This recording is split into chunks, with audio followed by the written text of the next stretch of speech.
Hey everybody, this is Mando and you're listening to the show before the show. And I'm Paige Wesley. And with us we have, oh hi, I'm Blaine Gibson. Yay! Yay! Oh my god. It's so nice of you to stay. I'm so big and strong, and I hold on. Don't make me Blaine laugh. And I have so much time for my very good friends at Cult Podcast, and I'm totally not too busy for you guys, so I'm here for the intro.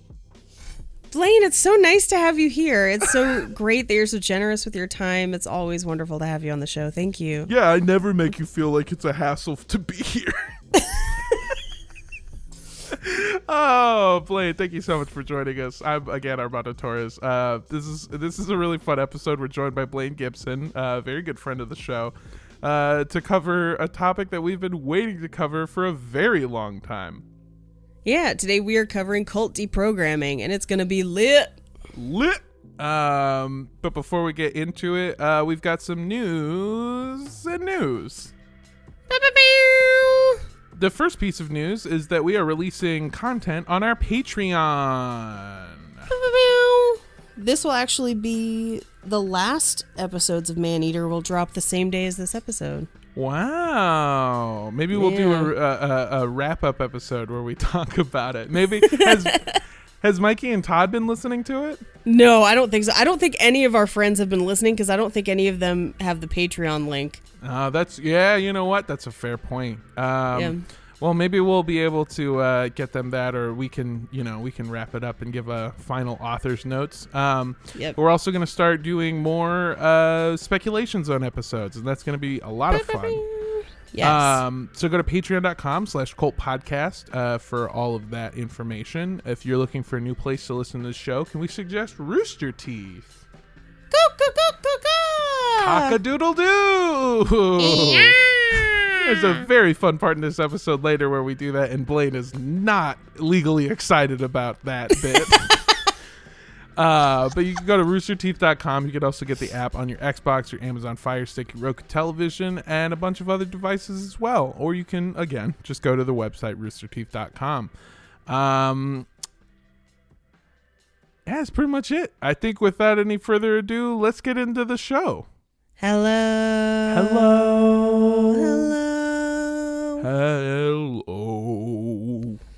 Perfect pitch, Blaine. Oh, thank you. I'm going to go work out now, guys. Thanks for having me on the show. Totally loved being here and didn't hurt Armando's feelings at all. Thanks. And thanks for not being too mean when I brought up you being ditched at prom again. It didn't even hurt my feelings a little bit. Oh, man. Don't drink the Kool-Aid. For the purposes of this podcast, we define a cult as organizations that rally behind an entity or leader who espouse beliefs outside the norm. Organizations that require physical or monetary sacrifice as a condition of membership. Organizations in which the doctrines followed by the leaders are different than that of the followers. Organizations in which isolation is encouraged either by commune living or by a policy of disconnection from outside relationships. And organizations that actively recruit new members. All cults might have some or all of these traits, and as always, these are our opinions. Thank you for tuning into Cult Podcast. I'm Paige Wesley. And I'm the laid-back man himself, Armando Torres. And with us we have... Blaine Gibson. Yay! Oh, yeah! I don't know if we yay me. I don't know if I'm allowed to get a yay. Yeah, you're yayable. Yeah. And you can yay yourself, as we covered last time. What is my, on sitcoms when they had that one special guest that comes back, like, who is my identity in this cult podcast world, you know? Probably the neighbor from Home Improvement. You think? Oh, see, I was going to go Kimmy Gibbler from Full House. Oh, okay. All right. Am I like the cool uncle that pops by every few episodes or something? Oh, definitely. That could be. Okay. But then you get to have one serious arc where it's like, this is the series. This is a series where by the end of it, you're going to be like, you know what, guys? I might not be big in stature, God but damn I'm it. big in heart. I knew it was coming. Before the show was even rolling, you guys were in on it. And now I'm looking at the clock. We're 10 seconds into this episode. No, I know. I was going to compare it to, who was it, Mr. Turner on Boy Meets World, who was like the cool teacher with the leather jacket and then got in a motorcycle accident and was never heard from again until they rebooted the show like 20 years later. Oh, Jesus. Yeah. Zoinks. He lives through that accident, and they say it in the episode. He just didn't come back for the next season, so I don't know. Yeah, they just kept him in a coma for 20 years. But he was super cool, so, you could be that guy. Okay, Yeah. I'll take it. You could tell he was cool because of the jacket. Yeah. Do you know while he was in that 20-year coma, still wore the leather jacket every single day? Yeah. They never Every took day. it off. Wicked Bed bed sores sores. like a motherfucker, but cool as hell. And they propped him up in his bed to sit in the chair, but in the wrong way with his legs kind of like in the back. On the backwards, he would have to just like bang on the ventilator to make it work.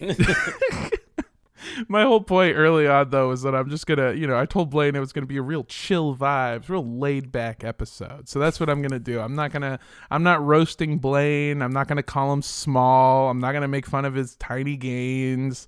Not going to make fun of anything about him. Just a reminder, I'm doing this to you guys. Doing this for you guys is a favor. You pay me nothing. I come here every month, once every month, to just get a beating. So It's so that we can keep your self-esteem in check, dude. okay. Yeah. You're doing me. We don't the want service. Yeah. This is to keep you humble. Oh, gee, thanks, guys. What the fuck are we talking about today? We talked about Satan stuff last time I was on, and unfortunately, my power went out. Little did I know it was going to be off for the next 72 hours because Texas sucks. Oh, yeah. Yeah, We you caught. almost froze to death. Yeah. We have on record the moment that winter storm took out Austin. That's true, we do. We could combine those other 3 tracks and just see the moment when it happened. I went to the Oklahoma City bombing building, like memorial thing, and they have a recording where you listen to it. And you listen to the moment the bombing happened, and that's going to be my Oklahoma City bombing. It's me just being like, and then the pee bowl's filled with cum, and then the electricity It goes. just ended. Dude, in 20 years, they're going to have that same setup, but when you put the headphones on, it's just our Timothy McVeigh series. That's exactly right. Also, man. I went to the Timothy McVeigh, or sorry, it's not the Timothy Memorial, the Oklahoma City bombing memorial. Anyways, I went to that Sponsored by after- Burger King. After I listened to you guys' series on it, and it was fascinating. I was like, I feel like I know so much more because I listened to the show. So, yeah. Listen to the show, Thank you. listeners. Yeah. To the show. You're already here. The battle is halfway won. You're leaving out the best part, which is that obviously Blaine is in Austin. And so he sent me a picture of him there, and he goes, I went to the Oklahoma City bombing memorial. And I went, oh, weird. Where is it? And Blaine didn't text me back for like 2 days. That's the best roast of all, Blaine. I That's my favorite thing ever. I remember seeing that. I was like, is this a bit? Fuck it. I'm just. Yeah, I was so stupid. Blaine was like, I'll come back to you when I have a cooler head. And it took him 2 days. Oh, God. That means we need to switch things up. It's no longer Blaine is small jokes. It's Armando is Scientology's idiot jokes. Yeah. Yeah. I've never fought it. So today we're actually talking about cult deprogramming. Oh, okay. Yeah. This is something that we've kind of touched on a bunch. The dude that I assume we'll be getting to at some point has like this weird cameo appearance in our Compound Dwellers episode. And also a few other things that we've done as well, but it is a crazy subject and I'm so excited that we're finally going to be able to cover it. He is a crazy guy. Like, I mean, his story is wild, and it was one of those things where Paige, are you What? saying that he's a wild and crazy guy? Yeah, and this is the 70s for most of the story, especially the last part of the story we're telling in this episode. Mm-hmm. And every interview you see with him, he's in like a leisure suit and like a matching shirt. He looks like he walked off the set of The Jeffersons. And he's just like, y'all don't know, they're like robots. They're brainwashed. And they're just like, I'm trying to take you seriously, man. They're called actors. It's not brainwashing, it's a script. You guys have had members of like previous members of cults come and talk to you guys, right? A couple times. Yeah. So is this kind of like a universally shared experience where they have to like, no? Okay. Oh, no. Oh, no. That's kind of the tricky thing. So we've kind of danced around talking about deprogramming for a long time because it's a really difficult subject. And we get hundreds of emails, comments, DMs, Facebook messages, and tweets every year from people who have loved ones in cults and are asking how to get them out. And we typically reply the same thing every time, which is number one, this is a comedy podcast. Yeah. We are not professionals. I'm so sorry. And then number two, we tell them that people usually need to be ready to leave. And if you really want to get them out in a healthy way, the key is to stay in their life and be a source of support so that when they do choose to leave and are ready to leave, they know they can turn to you for help. Yeah. And part of that is because deprogramming is so controversial. And we'll get into it a little bit after sources. But there are tons of different ways that people have used deprogramming. There's modern methods that are very, very different than what was happening in the 70s, which is what we're going to talk about first. And there are some people that think that there should be no deprogramming at all. And that's not necessarily a crazy thought. Like, I know it seems crazy to be like, leave people in the cult, but I'll explain why as we go through. Yeah. Sometimes the action of deprogramming somebody or the tactics that they use to try and deprogram people are as harmful or more harmful than the cult itself, and they can sometimes drive people to stay in longer. Now, Paige, is it a conflict of interest at all that you, who are saying that maybe we shouldn't deprogram people, are also the host of a podcast that covers cults? Is this you trying to keep our pipeline intact? Paige Wesley's. Wow. Yeah, that's what I'm saying, man. This is a conspiracy. It goes all the way to the lower middle. Thank you. I here's the thing. I'm not saying we shouldn't try to get people out of cults. Mm-hmm. I'm saying that you have to be very careful about how you choose to do that, and that sometimes it's going to be unsuccessful. Oh, of course. And we may just have to deal with that. In part because of what happens in this story. I'm guessing because it's in the 70s, there is going to be some sort of drug usage in terms of like getting people to come down from cults, or there's going to be some like really fucked up institutionalization, because that seems to be like a popular thing that happens back in those times. It is neither, and somehow worse. Oh, well, I'm strapped in. Let's go. He really is. It's honestly kind of uncomfortable. I can see all the straps. Plus, you have to be 60 inches to ride this ride, and so it was necessary. No, that's strike one. If we get 3 strikes, I'm leaving the podcast. I have my button hovering over the leave Zoom call thing, but then I know that there are several other clicks out from the call after that, so it's just going to be awkward. So let's just... Yeah, his tiny, tiny finger. That's strike 2. Oh, come on! Oh, man. So let's go through our sources. Our first one is a documentary called Deprogrammed by a woman named Mia Donovan. It's hard to find. It used to be on Netflix for a while. Now it's only available to rent on Vimeo from the production company. Ugh. But if you're super interested, highly recommend it. There is also a drunk history episode about the guy that we're going to cover today. It glosses over a lot of stuff, but if you want to dig into it, you totally can. Then we have an article called This Documentarian's Personal Journey into the Wild Kidnapping-Filled World of Cult Deprogramming by Elena Nicolau, which is actually about Mila Donovan, who made the documentary. Her brother was deprogrammed by the guy that we're going to talk about. We then have Ted Patrick, the First Cult Fighter, which is an article by a source that I will reveal later in this episode. Don't worry, it's going to be great. I'm worried. Then we have Ted Patrick, Breaking the Spell That Binds by the Washington Post. We have Let Our Children Go, which is Ted Patrick's book about his deprogramming method. And then we have Devotion, Damages, and Deprogrammers, Strategies and Counter-Strategies in the Cult Wars by Barry A. Fisher. Are you guys ready? Yeah, so ready. All right. So as I mentioned, a lot of times when people ask us about how to get people out of cults, our answer is kind of people need to be ready. But nobody likes hearing that. And I don't blame them, because the root of everyone's desire for deprogramming and things like it is that they've seen their loved ones being hurt or exploited, they've seen their personality shift, and they feel like they're losing a person that they love, and they wish that they could just pull them back so that everything would be okay. It's like having a family member who's like a Cubs fan. You're just like, I hate seeing this happen to you, man.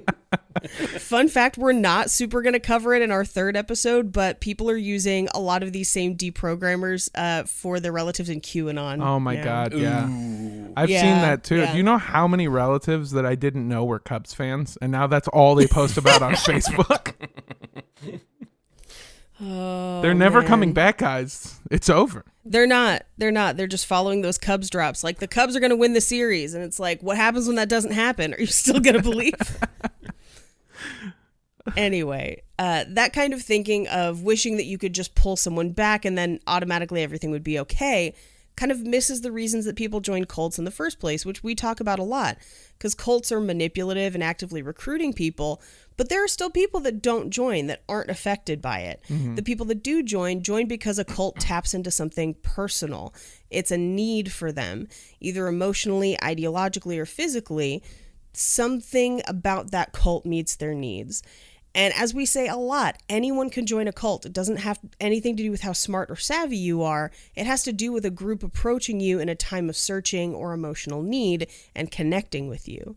So simply pulling somebody back when they're not ready to leave doesn't get to the core of why they were there in the first place. And that's where the problems start. And that's also the trickiest part of deprogramming, because sometimes it works. Sometimes you get the intended outcome. Sometimes people leave. But it's not always easy, and it's not ever painless for the person being deprogrammed. And on the flip side, sometimes it doesn't work. Sometimes people get hurt. Sometimes they get tortured. Ooh. And sometimes deprogramming can have the exact opposite effect of turning people closer into the relationships or groups that are potentially harming them. It's like Pet Cemetery rules. They come back, but they don't come back the same. Yeah. I also do want to acknowledge there's tons of different types of deprogramming. We're going to cover a lot of them. And if you're someone who has looked into deprogramming, you probably know about some of the court cases I'm going to cover later in this series. Please be patient. Don't think that I'm going easy on people. I will cover the bad things that happened, but we just have to lay down some history first, and then we'll get into all of the crazy stuff that happened. And I also want to give a little bit of a trigger warning, especially if you're someone who's gone through deprogramming, because some methods can be as bad as the cults people came from, and some have even resulted in permanent injury or near death. There is a history of abuse and assault and torture in the attempt to get people out of cults. We are definitely going to be talking about some of those things later in this series. But with all that out of the way, if we're going to talk about deprogramming, we have to talk about the guy who is credited as being the father of modern deprogramming, a man known colloquially as Black Lightning. Yeah! Whoa. It's on his business cards, yeah. And he was called Black Lightning because he had a habit of just kidnapping people off the streets, just like quickly snagging people. And cults would then try to sue him, and they'd be describing like how fast a person disappeared. And they're like, oh, he's just like Black Lightning. And so he was just like, yeah, I am Black Lightning. Is he a black man? Yeah. Yes. Okay, yeah, just yeah. making sure. That's a superhero. Whatever he's. I mean, well, I'm probably going to learn some things that'll make me think otherwise. But Yep. Okay, yep, cool. You definitely Yeah. are. But Yeah, we're going to yeah. isolate that recording for use later. Oh, he's like a superhero. Just play that back every time he does something terrible. Remember, Blaine? So Theodore Roosevelt Patrick Jr. was born in 1930 in Chattanooga, Tennessee. Yeah, I'd go by Black Lightning too. 100%. Instead of Ted Patrick. Yeah. But 1930 in Tennessee is 4 years into the Great Depression and about 38 years before Jim Crow laws would be repealed, and about a 2.5-hour drive away from the headquarters of the Ku Klux Klan. Oh. So what I'm saying is, as a young black guy, it's not a great place to be. No.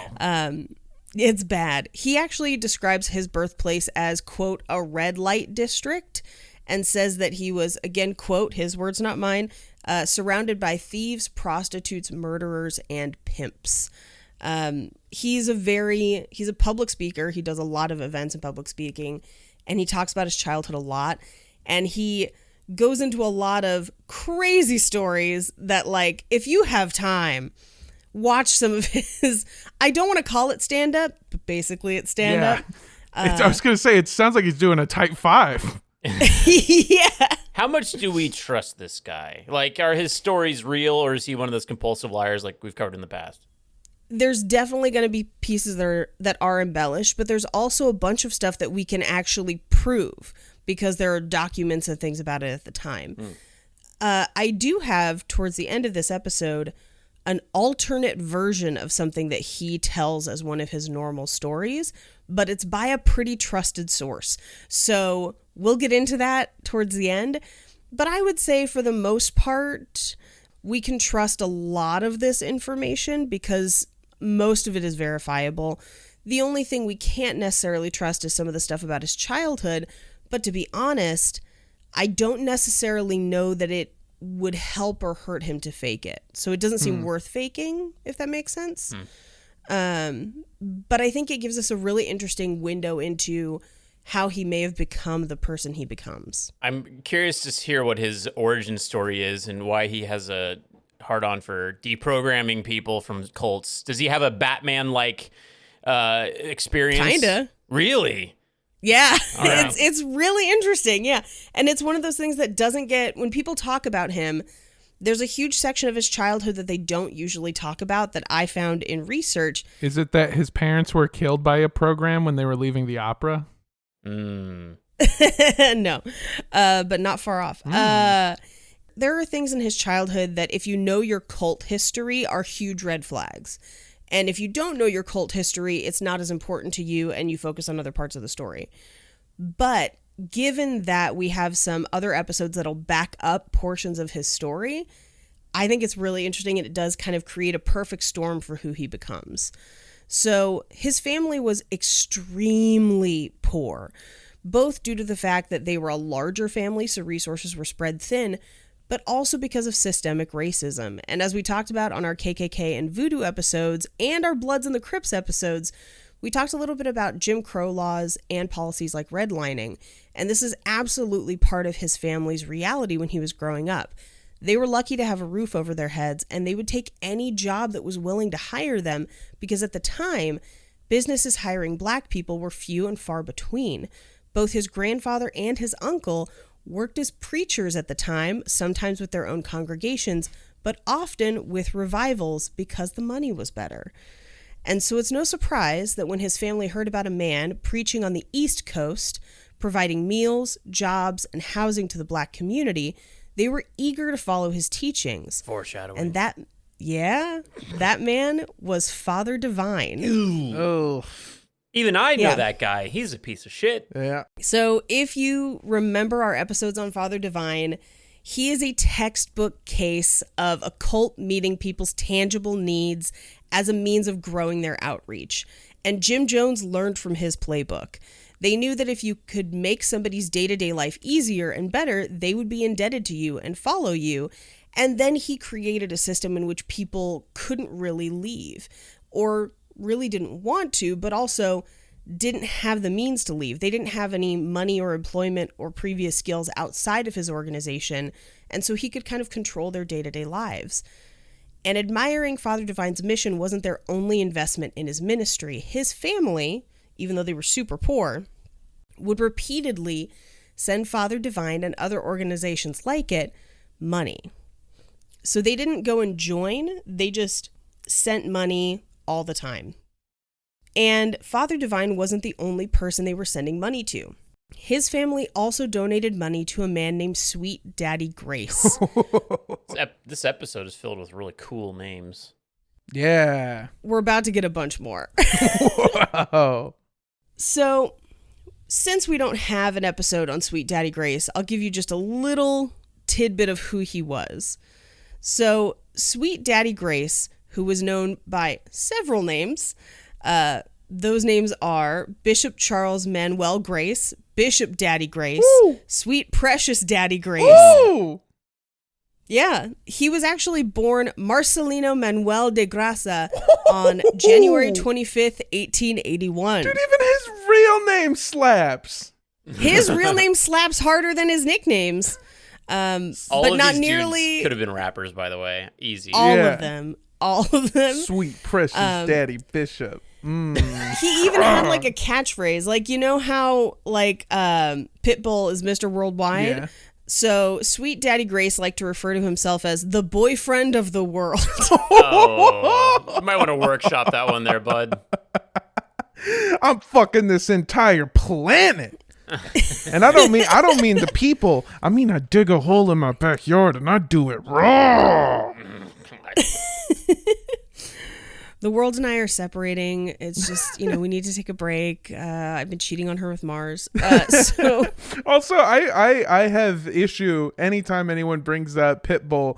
I'm sure I've talked about this on the show before, but Pitbull's real name is Armando. is Armando. Ooh. And it makes me mad. I'm very competitive with every other Armando. The most famous one being that Marine who was kidnapped and murdered by the cartel. And every time I see it, I'm like, oh, thoughts and prayers. But also, wow, dude, you're SEO crazy. But also, Dolly. Watch it, Blaine. So he emigrated to the United States in 1903. And he said that he had a calling to preach the gospel and became a preacher in his teens. In 1919, at the age of only 17 at the time, he built his first church.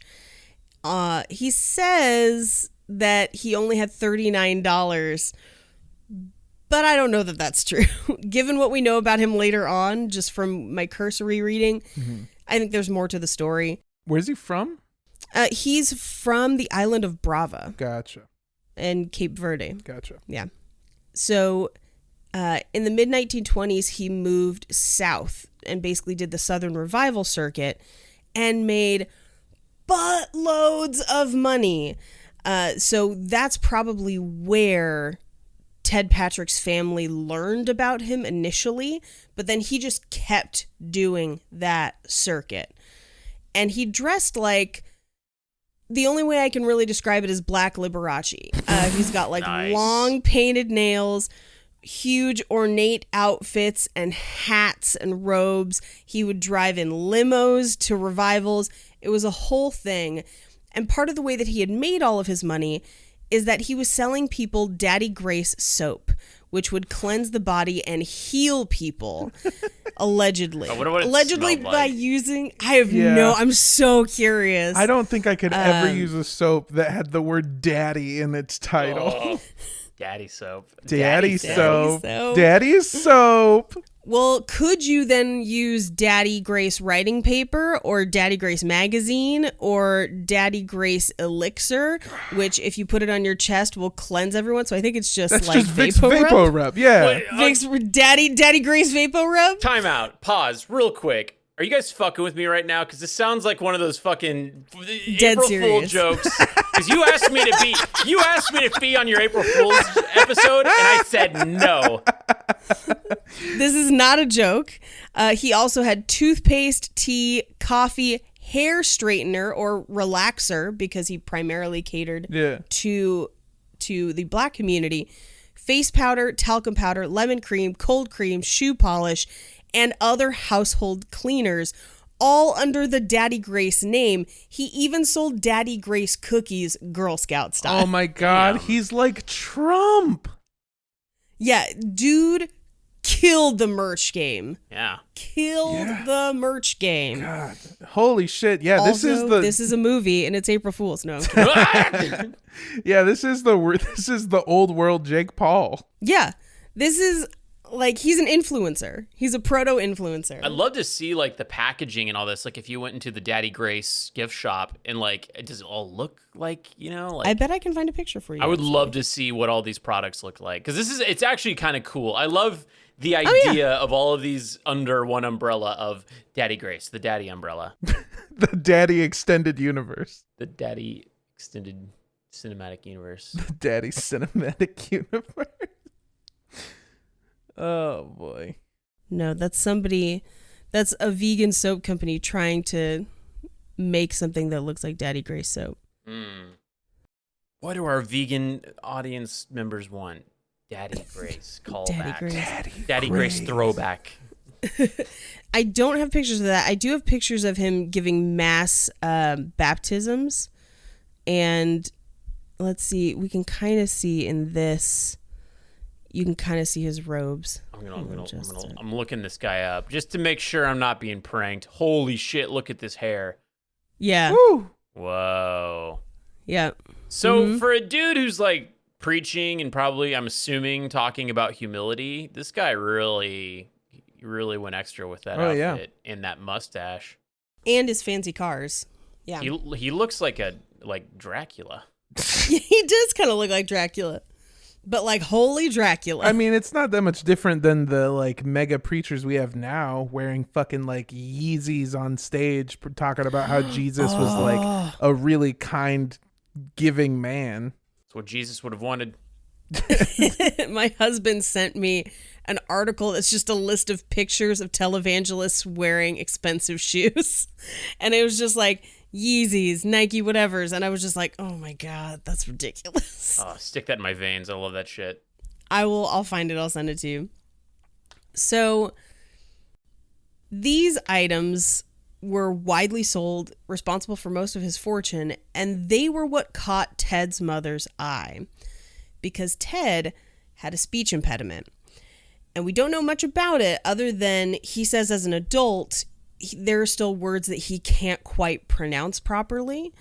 And so his mom paid unknown sums of money to buy these products to try and heal him, took him to any number of preachers and group leaders to try and help his impediment, bordering on exorcism style practices. What? Yeah.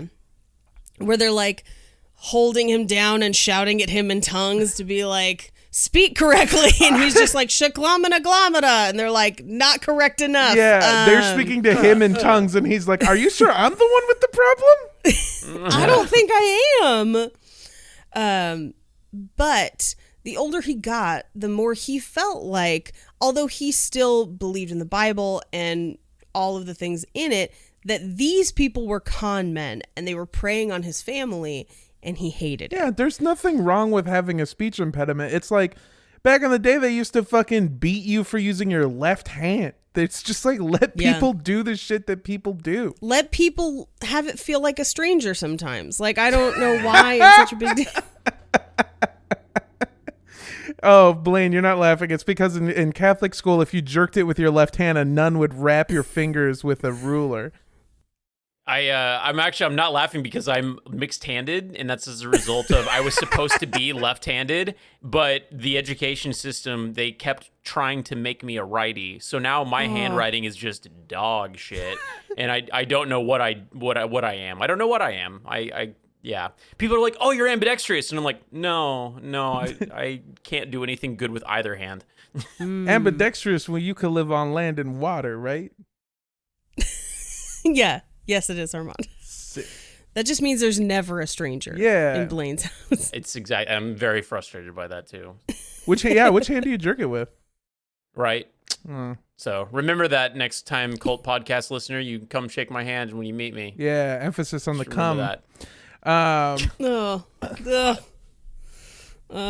Can COVID happen for a few more months so we can avoid that? At least everyone will have hand sanitizer on them when the world opens back up.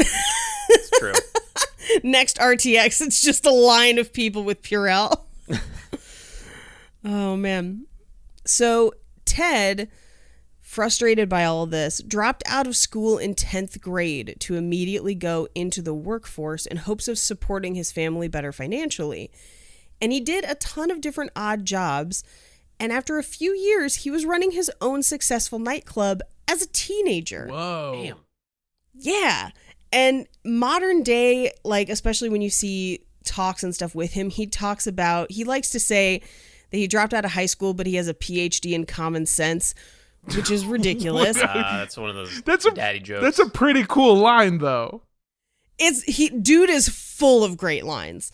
But honestly, he's kind of right. because he has street smarts to the max, and he was pretty successful at almost any job he put his mind to. And something that comes up again and again is that, speech impediment aside, he has a way with words. He's got those lines, and he was a people person, and he was good at getting people to do what he wanted or needed them to do. Yeah, kind of like a cult leader. Exactly. Also, I know this isn't what you're saying at all, Paige. I know this isn't what you're trying to say, but yeah, having a speech impediment doesn't at all affect your ability to just be one charming SOB. Yeah. Also, like, fuck, dude, you opened a nightclub in your teenagers. When I was in high school, the way I made money was I would buy a bunch of sodas before school and then sell them out of my backpack. Like a drug dealer, because our school didn't allow sodas on campus, and so I would sell them out of my backpack. Got caught twice, almost got suspended for it. But my mom worked for the school district. I had an inside worker. I will say, not only is he super charming, and that's kind of what makes the difference, we have to also remember that this is a nightclub in the South under Jim Crow laws. So, like, imagine, like, having a black nightclub in the hardest place to have a black nightclub. Like, he clearly was good at what he was doing. Yeah. He ends up getting married and having a son, and he becomes the co-chairman of the 19th Ward in Chattanooga, Tennessee, all before the age of 25. And that's all verifiable with documents. And I had to Google what it was. But essentially, it's like low-level local government, kind of like an assemblyman. Yeah. But again, he's not even 25 yet at this point. God. But he's a prominent business owner in the community, and so people trust him. Oh, 25-year-old prominent business owner. I don't know. That sounds pretty unrealistic. I don't know if I believe that. Shut your fucking mouth, Blaine. This sounds like somebody. Sounds like I should be going by Big Daddy Mando. I'm gonna start making soaps. What was it? Big Boy Mondesi? Big Boy or whatever. Mondesi? Big Bubba Mondesi was the name you came up with that one time. Oh, dude, I forget that we own Big Bubba Cult Podcast as a bit on Instagram. We do. And every so often, yes, we do. Every so often, Instagram will just send me a notification like, "Hey, Big Bubba Cult Podcast, you haven't posted for a while." And I'm like, "What the fuck is this?" Is Instagram coming on to me? What's going on? Hey, Big Bubba, you haven't been on here for a while. I'm really Don't enjoying. Act like you got better things to do. What? I'm enjoying so far that we have a 17-year-old preacher who started his own church, and then a 17-year-old nightclub owner. Like, god damn, they must have had drive back in the day, or they had such a short life expectancy that they were like, I got to get shit done. Yeah, Yep. That's the shit where like that is kind of the vibe back then. Like, have you seen Judas and the Black Messiah? Oh, hell yeah. It was great. I watched that entire movie, loved it all the way through, and then at the very end they were like, he died at the age of like 22, and I was like, are you fucking kidding me? 22? I don't know. Oh my god. Let me look up how old he was, because it's gonna fuck me up. I remember seeing that part too, where it was like, dude was super young, and you're like, holy hell, like. Yeah, to have the fucking drive to do something that culturally important at such a young age. Like, I still don't even care about myself. Let's see. He died at the age. Fucking hell, he died at the age of 21. Oh my god, that was like less than you even thought it was. Yeah, Yeah. And that's what I mean. Just to have the wherewithal and the awareness to realize what is actually important that young. Like, holy shit. Yeah. Well, I mean, personally, I don't know if I would want to be preached to by a teenager, because typically I go to church for, life lessons and things, experiences and stuff like that. And this guy's like, oh, if you want to talk to that girl, just pray to God. Just pray. Yeah, but then on the other hand, you have this fucking 17-year-old guy who's like, I've owned a fucking business for 4 years. All right? You want to talk about life experience? I pay taxes, motherfucker. You know who never gets ditched at prom? Ted fucking Patrick. That's who. Oh, no, Blaine.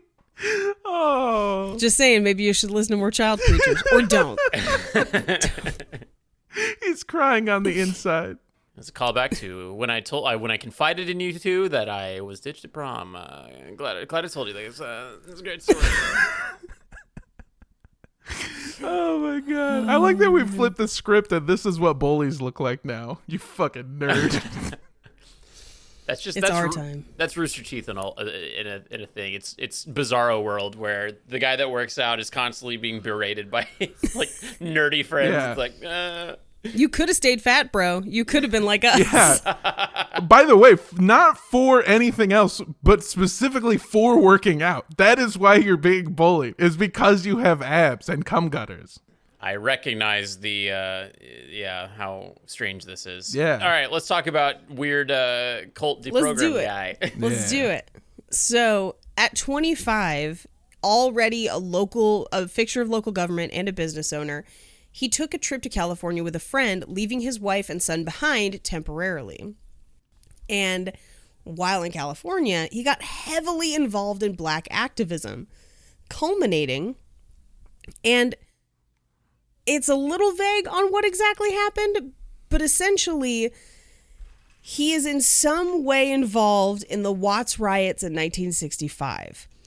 But after the riots, he earns a Freedom Foundation Award, which again is something we can prove with like documents and stuff.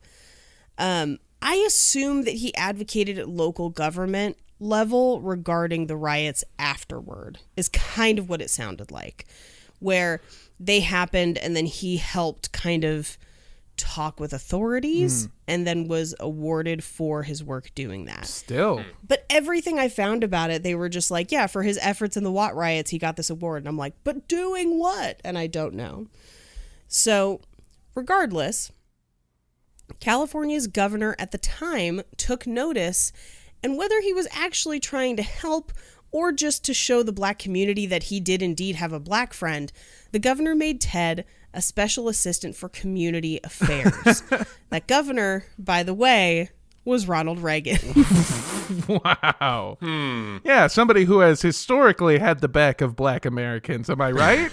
Yeah, Yeah. Mhm. That's why I Absolutely. was like, I think he just wanted to tell people he had a black Oh, friend. absolutely. Fucking If you piece of haven't shit. listened to the Dollops episodes on Ronald Reagan, please do, especially for insight during this time, because when that dude was governor, shit was wild in California. Yeah. Like, they built a whole separate governor's mansion and then abandoned it. Like, it's bonkers. It is a crazy, crazy time. So Ted, feeling like he has work to do in California, relocates his family to San Diego, right in the middle of the 60s. So smack dab in the middle of the hippie and counterculture movement. And it was here that he would find his next calling. And we've talked at length about this time in California history and what religious groups were like in the time period. And the counterculture movement gives birth to a number of cults, communes, and communes that weren't cults yet, but definitely would be soon. And no one was more freaked out about it than the parents of young people joining these groups, mainly because there was nothing they could do about it.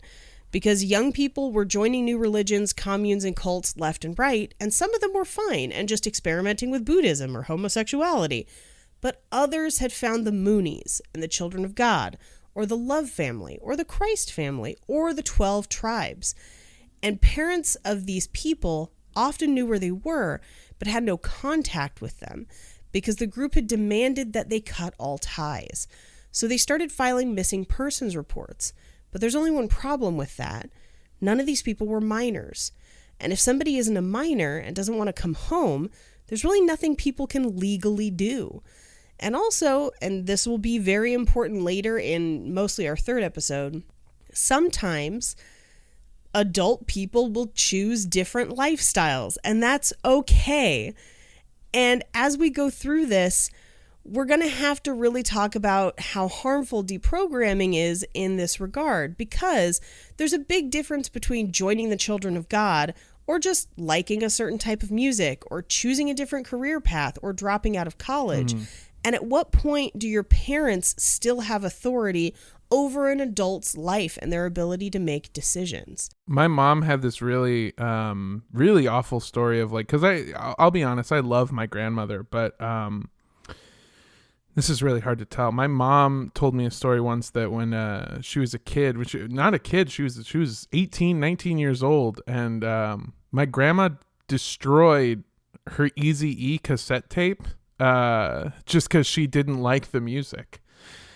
You fucking idiot. I was waiting for the bit. You gave it away at, this is really hard to tell. Come on. Yeah. When have I ever had an emotion? But that's what I'm saying. Like, my mom told that story to me, and she's like, it fucking pissed me off because I'm like 18 years old. It's like, I could listen to Eazy-E if I want to listen to Eazy-E.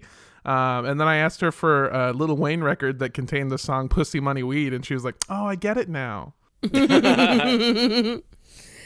But the anxiety around these groups grew as we saw the Manson murders in 1969, and cult paranoia was at an all-time high, which we talked about in the Satanic Panic series. So it shouldn't come as much of a surprise that this frenzy also touched Ted's family. So in 1971, Ted and his family were enjoying a 4th of July near San Diego when Ted noticed that his son and his son's cousin hadn't returned from the beach after the fireworks. And there are varying versions of this story. Is this the origin story? Is this where he becomes Black Lightning? This is where he becomes Black Lightning. Oh, here we go. Normally, I wouldn't entertain outlying sources that disagree with a common narrative, except in this case I will because of who the other source is. So I'll tell you the accepted version of events, and then I'll tell you the different version. Okay. So the accepted version, and the version that Ted has told many times and does tell in the documentary that we listed in our sources, is that hours later, his son and his son's cousin come back, and they tell Ted how they had encountered the children of God on the beach, and they had attempted to recruit them, and even temporarily physically prevented them from going home after the fireworks. Oh. And according to Ted, they came back, but they had a marked personality change, also a physical one. Ted's very fixated on eyes. He talks about it in almost every interview and every deprogramming, how he thinks once people have been brainwashed, their eyes look different. Okay. No, he's got an eye fetish is what he has. Girl, those eyes. But he felt like his son and subsequent cases didn't quite look right in the eyes. And following that 4th of July, his son suddenly had no interest in other hobbies and only wanted to read and debate the Bible with his dad. And it was such a drastic shift that Ted claims that he deprogrammed his own son over a matter of days, debating the cult's beliefs, and his son recovered and had no further interaction with the cult. Now, this is the different account, and it's the one that I kind of believe more. And here's why. Normally, when somebody has a differing account, it's usually just because they got a fact wrong. But in this case, the person who has a differing account is someone that very likely knew Ted in person and has had encounters like this and likely worked with him over time. So I don't know that maybe Ted's version is a shortened version for brevity and for the speeches that he gives, and this is the real version, or if this person has some of the facts wrong and this was a version that Ted told them back in the day. But suffice it to say, I'm pretty sure they knew Ted and worked in some of the same situations as Ted, and that person is Cult Podcast's pro bono lawyer, Paul Morantz. Oh, shit! We got Paul back? We have an entry from one of Paul's books back that I cited in sources. He's the mystery source. So Blaine, it's on his website. Catch me up here. I'm in the weeds. What's going on? All right. I fucking love Paul so much. So back in the day, before I was writing episodes, Paige did an episode on a group that did not love being called a cult and threatened legal action. Let's go back to we did an episode on Synanon, and Paul was the lawyer for a woman escaping Synanon. They put a rattlesnake in his mailbox. It bit him. He survived. Yeah, he survived because he killed the fucking snake and brought it to his neighbor. It with him to the hospital. Yeah, and was like, this fucker bit me, and then collapsed, and they saved his life because they knew what fucking bit him. Got better.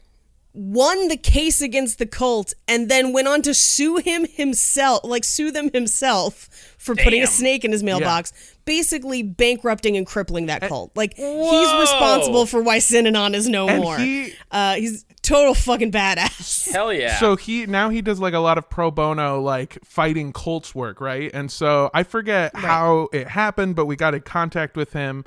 I think it was through. Well, you were right on the money. We did the episode that shall not be named, episode 17. They Is sent this us a deleted episode, Yes. or? Yeah, it's a deleted episode. They sent us a cease and desist. They're the only people to ever do it, believe it or not. They sent us a cease and desist, and we were like, we don't know what to do. We don't have any money. We don't have a lawyer. What do we do? And we had just so recently done the Synanon episode that I was on his website, and it has like a contact me form. And I was just like, Colt's fuck bugging it. you? Are you finding rattlesnakes in your mailbox? Call me. My name's Paul. Boy, I know how that goes. His commercial ends with him snapping a snake's neck. just like cracking it. It takes a lot of effort. They're very flexible necks. Very durable, yeah. We email him. Turns out he lives down the street from where we were, because we were at Marie's house. Lives down the street, and he literally just emailed us back and was like, come over.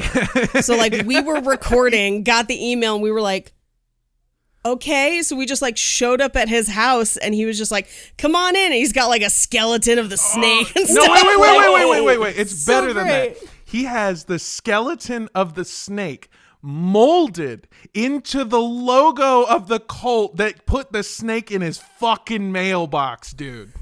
Damn. Like mounted on a plaque gifted to him by members of the cult that had left. Yeah. So That like he had helped Yeah. get them over the shit. Yeah, deprogrammed in a not terrible way, right?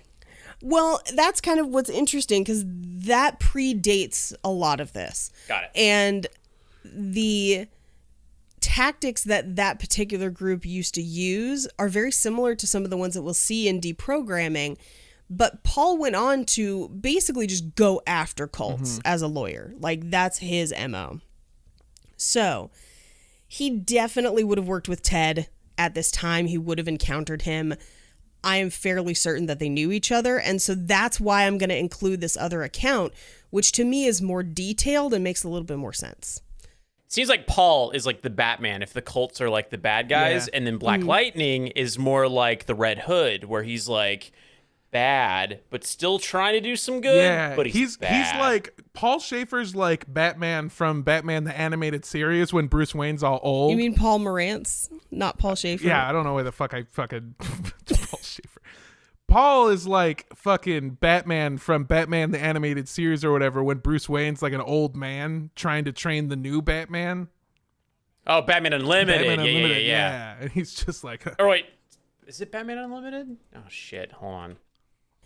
It's not Batman Unlimited. Batman Beyond. Batman Beyond. Batman Beyond. Batman, yeah. I will say about Ted, he's definitely has good intentions, I would say. The road to hell is paved with good intentions. And Ted will get results as we go through these episodes, but often he's not necessarily getting them on purpose. Like, he's accidentally getting good results, and his heart's in the right place, but his actions, I would say, vastly overstep people's personal civil liberties. And it's going to be a problem. But here's Paul's account of what happened.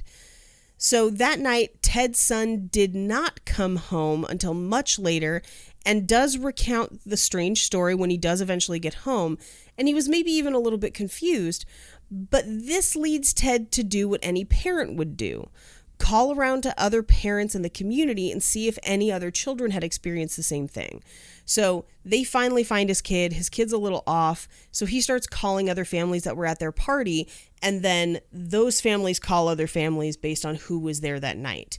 And lo and behold, between his initial calls and those families calling others, they found at least 26 other people at the park that day that had encountered the children of God with similar stories. And as the phone tree grew, the number gets up to 52. Plus, one woman's 19-year-old son was missing. And according to his mother, he called 5 days later to tell her he was leaving the family for the children of God and he wouldn't be returning home. And because of his age, the police refused to open a case, but that didn't sit right with Ted. And at this point, Ted's account and the alternate account converge, and they're back to the same story.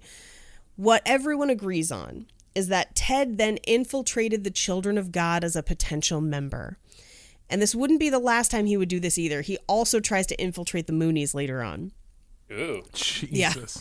But Ted... Does he have like a disguise on when he does this? No. Thank God. He literally drives around beaches. He finds them at Mission Beach in San Diego, and he just got on one of their buses. And most of the other members were like 16 to 25 years old. He was 41. Yeah, I thought you were going to say he just drove around San Diego leaning out of his window just like, oh, Moonies. Come out and play. Despite sticking out like a sore thumb, he stayed with the Children of God for about 4 days before leaving of his own accord. And he claims that after those few days, if he had stayed any longer, he would have stayed forever. He had a front row seat to how manipulative those groups could be. And legal or not, he decided that he was determined to do something about it. And that's where we're going to leave off for this week for our episode on deprogramming. Oh, shit. Thank you. Nice. Yeah. By the You guys, you came here and then you teased me and you're talking about these things, and I want to know more about Black Lightning and his adventures, his misadventures rather. Yeah, God. I think it does suck that when it comes to like cool nicknames, if you're just not white, your ethnicity gets added to that nickname a lot of the time. When I was in high school, people were just like, hey, brown bear. And it's like, I could just be a bear. I could just be. Yeah. It's weird.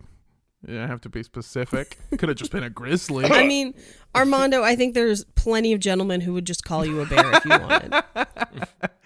Also, I do want to add just one more story to our Paul thing because I fucking love Paul. But my favorite... Yeah, I'm eating it up. I want to hear more about this dude. My favorite part of that night is that when we got to his house, so his house is covered in cult memorabilia, like old fucking cults and like their flyers, their like, like items from their history. And he was talking to us about how on eBay, he had been betting on an old Synanon like lotto ticket thing that they used to give out at their meetings. And Paige made this face and she was like, oh, I'm actually betting on the same item.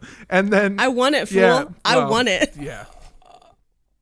That's so oh my God. This guy, is he like your best friend? Is he still around? What we happened? haven't Technically our talked. Well, lawyer. actually, Marie talks to him pretty often, which is actually very, very funny. Yeah. Wow. Because he and Marie still live pretty close. So, Yeah, he's technically our lawyer, I think. Yeah, I mean, we just haven't. No one else has tried Yeah. any shit. So He's actually the person that wrote our introduction when we talk about like how we classify cults. He's the one that like worked with us to write the verbatim words that we use so that we can protect ourselves in the future. We didn't have that until after that episode. yeah. Fascinating. So that's like, you have to preface that for kind of legal reasons, sort of. Yeah. Yeah. It just, Yeah, I I mean- bet he's got those Heaven Gates Nikes. The Heaven's Gate Nikes. Yeah, he's I don't he's know. the one that fucking got him in size 14 before I could buy him. The piece of shit. No, I love you, Paul. I love you so much. I know, and you almost did buy them. Like I Yeah. remember that you were like really debating it because you had found a They pair. were Those 600 still pop up from time to They time. were $600, and every single day of my life I regret not buying them because back then I didn't have $600 was a life-changing expense for me. Right. Now I feel stupid. Yeah. I want the Terminator ones, the ones Vandals. that Kyle Reese, the Vandals that he pulls out of the bargain bin. I want those too. I Yeah. want this so bad. Also, those are in Goonies. Those Are they Nike really? Vandals. Yeah. Oh, you're not a shoe podcast, sorry. Well, we're slowly turning into one. Oh my God. Well, Blaine, thank you so much for coming on to talk about this with us. Of course. Thank you for having me back. Sorry that I had to drop out the last time, but my state shit its pants and I froze for 3 days because of It's almost like every person in your life named Ted is kind of a shit. it. Yeah, I think so. Yeah. Fucking Teds, man. Well, This episode, just like every episode, is brought to you by Black Lightning, now on Netflix. The exciting story of a kidnapped-based superhero. He doesn't really have powers so much as he has a van with very tinted windows. That's Black Lightning. Go stream it now. No, our episode is actually brought to you by our wonderful, amazing Patreon donors. Oh, no. I thought it was going to be Daddy Grace soap or whatever. Ooh, Daddy Grace soaps. Oh, man. I forgot about Daddy Grace soap. Now I want to get that. I want to get a full cult outfit going. I want to get like the Daddy Grace. That's what I'm going to wash myself with and smell, because you know he made a cologne. You know he made Fougua or Daddy. Papi Fouguance or something. Yeah, that's what I gotta get. I gotta get a whole cult outfit. But if you want to check out our Patreon, where there's a bunch of awesome bonus content and cool rewards, you can go to patreon.com/cultpodcast. And if you're looking for a fun place to listen to the show, might we suggest Rooster Teeth? Wow. Cock-a-doodle-doo! Not participating in this. That's a new one for me. What animal is that even? You're It's so a red in the fucking face right now. rooster. It's a what roosters fucking sound like. Gaios. Gaios Tethos. I don't know. Silently I don't judging. know how to farm. So. Rooster Teeth is a great place to find a bunch of awesome content like Cult Podcast and Good Morning from Hell, as well as a bunch of other really cool shows like Red Web, Black Box Down, and many, many more. You can go to roosterteeth.com, or you can download the app and get that on your Xbox, your Amazon Fire Stick, your Roku television, your telephone, bunch of really cool stuff. And I mean your smartphone, by the way. You can't get it on a landline yet, but You get it on your Daddy Grace yeah, phone. you can get it on the Daddy Grace phone. I've got the Daddy Grace plan with unlimited soaps. Yeah. Yeah, it's a really fun place. Rooster Teeth, go check it out. Speaking of Rooster Teeth, where can people find you, Blaine? Yeah, like you said, Rooster Teeth, we stream every now and then on RTTV. It's roosterteeth.com/lives-RTT. It's a horrible, horrible US URL. Anyways, I'm on there a lot, and then I'm on Twitter at @bgibbles and Instagram _Blaine, because I lost at @bgibbles on Instagram. I think We'll get him. We'll get Paul on the case. Yeah. Please do. We'll put a snake in their mouth. Snake killer guy. Yes. Hey, if you want to follow me, I do a bunch of stuff. A few weeks back at this point, but as of recording this a few days ago, Blaine and I played Among Us together on Rooster Teeth, and that was so much fun. Got to kill him for the first time in his life. Blaine was big because of a mod. That's 3 strikes. strike You're out. 3. I'm gone. No! There's 2 more episodes in the series. I'm out. Yeah, we get 3 strikes per episode, Blake. Come on.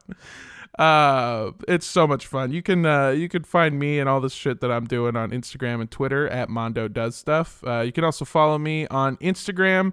And go do that, because I got a bunch of really fun projects in the works, and that's going to be the place to hear about them, because now we're recording this like weeks in advance, and it's very fun. Yeah. It is very fun. All of my projects will have elapsed by the time this comes out. Right? I have no idea. The concept of time is so weird when you're like, this is for today, but also 3 weeks from now. Yeah. Yeah, we talked about a thing that I wanted to talk about but couldn't talk about because Paige was excited about it, and I don't know when it's coming out. So time. It has no meaning, Yeah. and it keeps on ticking. Has no meaning. Yep. Yeah. If you want to send me your version of a Sweet Daddy Grace homemade soap, you can send that to me at Paige Wesley on Twitter, or at Rampage Wesley on Instagram, TikTok, other stuff. And yeah, hit me up. If you want to follow the show on Instagram, you can do so at Cult Podcast. Or on Twitter at Cult Podcast Show. You can also send us an email to cultpodcastshow@gmail.com. Or if you made soap and you want to actually send it to us to keep us squeaky clean, you could send that to 3756 West Avenue 40, Suite K, number 237. Like the Shining. Am I off? Yeah, I'm off. No, you were right on.